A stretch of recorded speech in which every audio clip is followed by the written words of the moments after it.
যে আল্লাহ পাক ওয়াদা করেছেন, তার রাসূল সাল্লাল্লাহু আলাইহি ওয়াসাল্লাম হাদিসের মধ্যে বলেছেন, ইনশাআল্লাহ তাআলা বর্তমানের এই দুর্দিন ইনশাআল্লাহ কেটে যাবে, ইনশাআল্লাহ কেটে যাবে। একটা প্রজন্ম আসবে যাদের হাতে আল্লাহ রাব্বুল আলামিন দ্বীনের বিজয়ের পতাকা দান করবেন ইনশাআল্লাহ। কত সালে কত বছর পর আমরা জানি না, কিন্তু এতটুকু জানি এটা হবে ইনশাআল্লাহ। যারা হবে, যাদের দ্বারা হবে, তারা কোশ্চিনকালেও এরকম রিয়া, অহংকার, হিংসা বিদ্বেষ, আইওয়াস, হারামখোর, দুনিয়ামুখিতা এ ধরনের সংস্কৃতিতে অভ্যস্ত হবে না ইনশাআল্লাহ। মাহফিল অ্যাপ, একজন মুসলিম হিসেবে মাহফিল অ্যাপ ব্যবহার করা আমাদের ঈমানি দায়িত্ব। যাদের দ্বারা হবে দেখবেন তারা তাওহীদপন্থী হবে, সুন্নাহপন্থী হবে, হালাল খাবে, ওদের পারিবারিক আদর্শ ঠিক থাকবে, ওদের মাঝে ঐক্য থাকবে এবং নিজের জান মাল সময় শ্রম দিয়ে তারা আল্লাহর পথে কাজ করবে ইনশাআল্লাহ।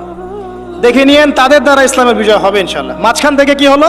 মাঝখান থেকে আমি, আপনি, আমাদেরকে আল্লাহ পাক একটা সময় দিয়েছিলেন 30 বছর, 40 বছর, 50 বছর, 60 বছর। এই সময়টুকুকে আমরা অপচয় করলাম, আর কিচ্ছু না। আর এই সময় একটা চান্স, একবার চলে গেলে আর কখনো আসবে না। ইমাজিন, আপনি মনে করেন ইউ আর ডেড, আপনি মারা গেছেন, তারপর বুঝবেন যে আপনি মারা যাওয়ার পরেও উম্মার কিছুই যায় আসে নাই, এই মহাবিশ্বের কিচ্ছু যায় আসেনি, আপনি এসেছেন চলে গেছেন। যখন ছিলাম পৃথিবীতে তখন আমি আমার উপর অর্পিত দায়িত্ব কতটুকু পালন করেছি এর হিসাব আমাকে দিতে হবে পরকালে কিয়ামতের মাঠে। আল্লাহ পাক আমাদের কথাগুলোর গভীরতা বোঝার তৌফিক দান করুন। আমরা সবাই চাই উম্মার উন্নতি, অগ্রগতি, প্রগতি এবং বিজয়, কিন্তু আমরা এখন যা যা কাজ নিয়ে ব্যস্ত আছি এগুলোতে ব্যস্ত থাকলে এই বিজয় অর্জিত হবে না। আমাদেরকে রাসূলুল্লাহ সাল্লাল্লাহু আলাইহি ওয়াসাল্লাম এবং সাহাবায়ে কেরাম রাদিয়াল্লাহু আনহুর মতো করে দ্বীনের পথে কাজ করতে হবে। সর্বপ্রথম দরকার ইলম, ওলামায়ে কেরামের সোহবত, তাসকিয়া, আত্মশুদ্ধি। আপনার দরকার ওলামায়ে কেরামের মধ্যে ইউনাইটেড একটা প্ল্যাটফর্ম, একটা যোগ্য নেতৃত্ব, সবাইকে নিজের ভাই মনে করার মানসিকতা, নিজের দেশ, জাতি, উম্মাকে একসাথে নিয়ে এগিয়ে যাওয়া, সবার কল্যাণকামী হওয়া। দরকার যুব সমাজের রেভলিউশন, যুব সমাজের আল্লাহর পথে প্রত্যাবর্তনের রেভলিউশন দরকার। আমাদের মেয়েদের যে অশ্লীলতার পথে নিয়ে যাওয়া হয়েছে এখান থেকে ওদের প্রত্যাবর্তন দরকার আল্লাহর পথে। আমাদের পরবর্তী জেনারেশনকে আবু বকর, ওমর, ওসমান, আলী রাদিয়াল্লাহু আনহুর মতো আদর্শে গড়ে তোলা দরকার। অনেক কাজ বাকি আছে, অনেক কাজ বাকি আছে, কাজের বহু বাকি আছে, পথ এখনো যোজন যোজন দূর। আমরা এমন কিছু করে ফেলিনি এখনো যে বাংলার মাটিতে দিন কায়েম হয়ে গেছে, এমন কিছু করিনি আমরা এখন। আর আমরা এভাবে হেলায় খেলায় যদি সবকিছু পার করতে থাকি, এখন যা আছে 10 বছর পর সেটাও থাকবে না। দেখে নিয়েন, দেখে নিয়েন, এখন যা আছে এভাবেই যদি চলতে থাকি আমরা, আগামী 10 বছর এটাও থাকবে না। তখন আফসোস করতে হবে আগের 10 বছরই মনে হয় ভালো ছিল। হ্যাঁ, বিগত 10, 20, 30, 40, 50 থেকে যদি এভাবে কাজ করতে পারতাম হয়তো আজকে আমাকে অবস্থা দেখতে হতো না। কথাগুলো অনেকের মনোপুত হবে না আমি জানি, কিন্তু যাদের মনোপুত হবে না তাদের নিয়ে আমার মোটেও মাথা ব্যথা নাই। যেটা আপনাকে সত্য বলে মনে হচ্ছে এবং আল্লাহ আপনার কলবের মধ্যে ইনস্টল করেছেন, কোরআন সুন্নাহর মানদণ্ডে এটা সত্য, এই সত্য বলার সৎ সাহস আপনার থাকা উচিত। তার পক্ষে একজন মানুষ থাক আর 1 লাখ মানুষই থাক, যদি এমন কোনো কথা সত্য হয় যেটা কেউ বলেনি আগে, আপনার সাহস করা উচিত সেটা বলার জন্য। আজকে থেকে 6 বছর আগে বলেছিলাম যে পেপার মানি থাকবে না, বলেছিলাম। আগামী 10 বছরের মধ্যে দেখবেন ইনশাআল্লাহ তাআলা, ওয়াল্লাহু আ'লাম বছর কত, আগামী সময়গুলোতে দেখবেন পেপার মানি বলে কিচ্ছু থাকবে না, ডিজিট দিবেন, খালি ডিজিট। তার চেয়ে ডেঞ্জারাস বিষয় হচ্ছে এই ক্রিপ্টোকারেন্সির উপরে গভর্নমেন্টের কোনো নিয়ন্ত্রণ থাকবে না। ক্রিপ্টোকারেন্সির উপরে গভর্নমেন্টের কোনো নিয়ন্ত্রণ থাকে না, এটা আরো ডেঞ্জারাস। এতে করে একটা জাতির সম্পদ লুটে নেওয়া সহজ হয়। যারা এই কাজগুলো করছে পরিকল্পিতভাবে করছে, এমনি এমনি করছে না, সুপরিকল্পিতভাবেই করছে এগুলো।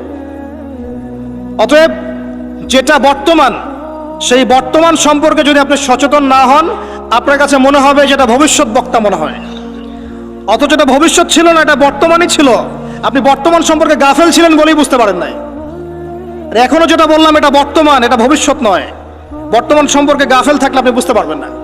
লাহুম কুলুবুন লা ইয়াফকাহুনা বিহা ওয়া লাহুম আযানুন লা ইয়াসমাউনা বিহা ওয়া লাহুম আ'য়ুনুন লা ইউবসিরুনা বিহা উলাইকা কাল আনআম বাল হুম আদাল ওয়া উলাইকা হুমুল গাফিলুন। আজকের বক্তব্যের টপিক এটা ছিল না যে আমি আলোচনা করলাম, আমি অন্য কিছু চিন্তা করেছিলাম, কিন্তু আমি আশা করি এই কথাগুলো আপনাদের কাজে দিবে, এই কথাগুলো মানুষের কাছে ছড়িয়ে যাবে ইনশাআল্লাহ। প্রথম কথা হচ্ছে উম্মার অবস্থা ভালো না। মুসলিম উম্মার অবস্থা এখন ভালো না। এখন সেই সোনালী যুগ চলছে না। এটা আবু বকর, ওমর, ওসমান, আলীর যুগ নয় রাদিয়াল্লাহু আনহুম। এটা উসমানীয় খেলাফত নয়, উমাইয়া, আব্বাসীয়, ফাতেমি খেলাফত নয়। এটা মিশরের মামলুক শাসন নয়, কর্ডোবার ইসলামিক খেলাফত নয়। এটা তো অটোমান এম্পায়ারদের মতো সময়ও নয়, যখন অ্যাটলিস্ট একটা শেল ছিল। এতিম অবস্থায় আছি আমরা। সারা ওয়ার্ল্ড ওয়াইড তাকান, দেখবেন মুসলিমদের স্বতন্ত্র কোনো খেলাফা স্টেট নাই, আছে? পুরো মুসলিম উম্মার দিকে তাকান, যেদিকে তাকাবেন সেদিকে মুসলিমরা মার খাচ্ছে দেখবেন। যে কোনো কান্ট্রি বেছে নেন, দেখবেন মার খাচ্ছে। পুরো উম্মার দিকে তাকান, মুসলিমরা আছে সবচেয়ে বড় সুদখোর। মুসলিমরা সুদ খাচ্ছে। মুসলিম উম্মার যুবকরা আজকে নাস্তিক হয়ে যাচ্ছে। জেনারেল লাইনে পড়া ম্যাক্সিমাম যুবক কোরআন তেলাওয়াত করতে পারে না। ম্যাক্সিমাম মেয়ের আজকে বেপরদায় চলছে। ম্যাক্সিমাম আলেমদের মধ্যে আপনি দেখবেন বিভক্তি। উম্মা সেই সোনালী যুগে আর নেই এখন। পলিটিক্যালি আপনার কাছে কোনো পাওয়ার নাই, ইকোনমিক কোনো সেকশন নাই, স্বতন্ত্র কোনো ইকোনমিক সিস্টেম নাই, কোনো মিডিয়া নাই আপনার স্বতন্ত্র, স্বতন্ত্র প্রযুক্তিও নাই, স্বতন্ত্র সামরিক বাহিনী নাই। এবং কয়টা মুসলিম কান্ট্রি আপনি পাবেন যাদের পারমাণবিক অস্ত্র আছে? ওভারঅল সারা বিশ্ব জুড়ে আমাদের অবস্থা ভালো না। এটাকে বুঝতে হবে আপনাকে। এরপরে আপনাকে চিন্তা করতে হবে কিভাবে কাজ করা যায় ব্যক্তিগত পর্যায়ে, as a nation, as a উম্মা, as a family, as a organization, কিভাবে আগানো যায়। কোনো ফিকির দেখি না আমি যুবকদের মধ্যে এখন। কয়টা যুবককে আপনি দেখবেন যারা ফিকির করছে? জেনারেল লাইনে পড়া। কাদের মধ্যে ফিকির আছে? যখন আল্লাহ যাদেরকে দায়িত্ব দিয়েছেন তারা ফিকির করে না, আল্লাহ পাক অন্য কওমকে নিয়ে এসে ওদের জায়গায় বসায় দেন। ইয়াস্তাবদিল কওমান গায়রাকুম সুম্মা লা ইয়াকুনু আমসালাকুম, আল্লাহ সূরা মুহাম্মাদের মধ্যে বলেছেন, ইন তানসুরুল্লাহ ইয়ানসুরুকুম, তোমরা আল্লাহকে সাহায্য করলে আল্লাহ সাহায্য করবেন। আমরা যদি আল্লাহ দিনকে সাহায্য না করি, দিন কি এমনি এমনি প্রতিষ্ঠা হবে নাকি? ইন্নাল্লাহা লা ইউগাইয়িরু মা বিকওমিন হাত্তা ইউগাইয়িরু মা বিআনফুসিহিম, যতক্ষণ আল্লাহ পাক ততক্ষণ কোন জাতির অবস্থা পরিবর্তন করেন না যতক্ষণ ওই জাতি তার অবস্থা পরিবর্তনের চেষ্টা করে না। অবস্থা আপনার কাছে ব্যাখ্যা করলাম, উম্মার অবস্থা কি সারা ওয়ার্ল্ডে। এখন আপনি নিজে ব্যক্তিগতভাবে চিন্তা করেন কি করা যায়। অপশন আছে কয়েকটা আপনার সামনে। যেমন করে চলছেন ফিরছেন এভাবেই চলেন ফিরেন। একসময় হায়াত শেষ হবে, মারা যাবেন, শেষ। এই দুনিয়ার জীবনে ভোগ বিলাস, টাকা পয়সা, বাড়ি গাড়ি সব পাবেন, কোনো সমস্যা নাই। একসময় হায়াত শেষ হয়ে যাবে, আপনি ডেড, এবং আপনার নাম ইতিহাস থেকে মুছে যাবে। পৃথিবী থেকে এমন ভাবে চলে যাবেন যেন পৃথিবীতে কখনো আসেনি নাই। অপশন বি, আপনি নিজে যতটুকু বোঝেন আমল করেন, পরিবারটাকে ইসলামিক আদর্শে গড়ে তোলেন। পরিবার ছাড়া আর কিছু পারেন না, পরিবার নিয়ে পড়ে থাকেন, কোনো সমস্যা নাই, এটা একটা খেদমত। অপশন সি, আল্লাহ পাক আপনাকে আরো বেশি কিছু দিয়েছেন, পলিটিক্যাল পাওয়ার, সোশ্যাল পাওয়ার, উম্মার মধ্যে আপনি আলেম হয়েছেন, আপনার কথা আরো 10, 20, 30 জন মানুষ শোনে। এই মানুষগুলোকে তো দিনের পথে আনতে হবে, এটাও দিনের খেদমত। সবচেয়ে সেরা অপশন হচ্ছে এটাই, নিজে আমল করা, পরিবারকে বাঁচানো, সমাজের মানুষকে সচেতন করা। আল্লাহ পাক যতটুকু সামর্থ্য দিয়েছেন এই সামর্থ্য দিয়ে দিনের খেদমত করতে চেষ্টা কর। ছোট ছোট খেদমত ইনশাল্লাহ পরবর্তীতে বড় উপকার নিয়ে আসবে ইনশাআল্লাহ। আল্লাহ পাক আমাদেরকে দিনের জন্য কবুল করুন, আমিন। যাবতীয় লৌকিকতা ত্যাগ করার তৌফিক দান করুন। যাবতীয় রিয়া, অহংকার, হিংসা, বিদ্বেষ, গীবত, তহমত, সমালোচনার সংস্কৃতি বর্জন করার তৌফিক দান করুন। আল্লাহ পাক আমাদের মধ্যে বিভক্তিগুলোকে দূর করে দিন। আল্লাহ পাক আমাদেরকে স্মার্ট মুসলিম হওয়ার তৌফিক দান করুন। আল্লাহ পাক আমাদেরকে বিশ্বের অবস্থা বোঝার তৌফিক দান করুন, উম্মার অবস্থা বোঝার তৌফিক দান করুন, যুগোপযোগী করণীয় ফিক্স করার তৌফিক দান করুন। আল্লাহ পাক আমাদের যুবক ভাইদেরকে হেদায়েত দান করুন। আমাদের যুবতীদেরকে আল্লাহ পাক দিনের পথে ফিরিয়ে নিয়ে আসুন। প্রত্যেক ঘরে ঘরে আল্লাহ পাক ইব্রাহিম তৈরি করে দিন। প্রত্যেক ঘরে ঘরে আল্লাহ পাক ইসমাইলের মতো সন্তান তৈরি করে দিন। প্রত্যেক ঘরে ঘরে আল্লাহ পাক হাজরা, সারার মতো স্ত্রী তৈরি করে দিন। প্রত্যেক ঘরে ঘরে খাদিজা রাদিয়াল্লাহু আনহা তৈরি করে দিন, আয়েশা রাদিয়াল্লাহু আনহা তৈরি করে দিন। আল্লাহ পাক যুব সমাজকে রাসূলুল্লাহ সাল্লাল্লাহু আলাইহি ওয়াসাল্লামের সাহাবীদের মতো কবুল করুন। এবং আগামী এই 50 বছরের যে লড়াই সামনে আসতে যাচ্ছে, আল্লাহ পাক এই লড়াইয়ে উম্মাকে যেন বিজয়ী করেন, আল্লাহুম্মা আমিন। উম্মার বিজয় সংগঠিত করানোর জন্য যেরকম ঈমান, আমল, ত্যাগ, মুজাহাদা, দাওয়াত, মেহনতের দরকার, আল্লাহ পাক আমাদের প্রত্যেকের কলবের মধ্যে এই চেতনা নাজিল করে দিন, আল্লাহুম্মা আমিন। মনে হয় একটা দেহ, একটা বডি চোরাবালিতে ঢুকে গেছে। চোরাবালি বোঝেন? একটা বডি চোরাবালিতে ঢুকে গেছে। প্রথমে ছিল টাকলু পর্যন্ত, যখন টাকলু পর্যন্ত ছিল তখন সে নড়াচড়া করার চেষ্টা করেছে। আশপাশের মানুষরা ওকে বুঝিয়েছে নড়াচড়া করো না, টাকনু পর্যন্ত আছো, হাঁটু পর্যন্ত চলে যাবে। সে নড়াচড়া করা থামিয়ে দিয়েছে। নড়াচড়া না করা সত্ত্বেও একদিন তার হাঁটু ডুবে গেছে। হাঁটু ডুবে যাওয়ার পর আশপাশের মানুষ আবার বুঝিয়েছে, খবরটা নড়াচড়া করো না, যদি আর নড়াচড়া করো তোমার উরু পর্যন্ত ডুবে যাবে। সে বেচারা নড়াচড়া করে নাই, দাঁড়িয়ে আছে। নড়াচড়া না করা সত্ত্বেও একদিন তার থাই পর্যন্ত ডুবে গেছে। এভাবে আস্তে আস্তে কোমর, তারপর আস্তে আস্তে বুক, আস্তে আস্তে গলা। আমার কাছে এখন মনে হয় যে গলাটুকু যে বাকি আছে, এইটুকু খুব কষ্ট করে উঠতে চেষ্টা করছে। কিছু মানুষ এই গলা সহ বডিটাকে বের করার চেষ্টা করছে, আর আশপাশের ওই মানুষগুলো এখনো বলে যাচ্ছে নড়াচড়া করো না, নড়াচড়া করো না, নড়াচড়া করলে তোমার এই গলাটুকু ডুবে যাবে। এই গলাটুকু একদিন ডুবে যাবে, এমনিতেই ডুবে যাবে। যদি সে প্রথম অবস্থায় নড়াচড়া করত আর আশপাশের মানুষগুলো সবাই মিলে তাকে হেল্প করত, আজকে এই বডিটা স্বাধীনভাবে ঘুরতে পারতো ইনশাআল্লাহ তাআলা। আর এই বডিটা হচ্ছে সারা বিশ্বে মুসলিম উম্মাহ। এই বডিটা হচ্ছে সারা বিশ্বে মুসলিম উম্মাহ। জানি না আমার কথা আপনি বুঝতে পারলেন কিনা। বাস্তবতা এমনই, বাস্তবতা এমনই। এখন আপনি চেষ্টা করছেন বের করার নিজেকে, আবারও পুরো দেহটাকে বের করব, পুরো দেহটা আবার স্বাধীনভাবে হাঁটবে ইনশাআল্লাহ। কিন্তু আশপাশের মানুষ বলবে নড়াচড়া করো না, নড়াচড়া করো না, যতটুকু আছে এতটুকু ডুবে যাও। এরা শুরু থেকে এই কথাই বলে এসেছিল, আজ পর্যন্ত এই কথাই বলা যাচ্ছে। বডি আস্তে আস্তে টাকনু, হাঁটু, কোমর, বুক, গলা পর্যন্ত ডুবে গেছে। পুরো বিশ্বের দিকে আপনি তাকিয়ে দেখেন, মুসলিম উম্মার এর চেয়ে বেস্ট এক্সাম্পল আমার কাছে জানা নাই এখন। তবে ইনশাআল্লাহ এই দিন থাকবে না। ইনশাআল্লাহ তাআলা আল্লাহ পাক অচিরেই এমন প্রজন্ম নিয়ে আসবেন যারা পুরো গলা সহ বডিটাকে টেনে বের করবে ইনশাআল্লাহ। এখন আমরা যা করছি এগুলো করতে থাকলে কখনো এই কাজ সম্ভব হবে না।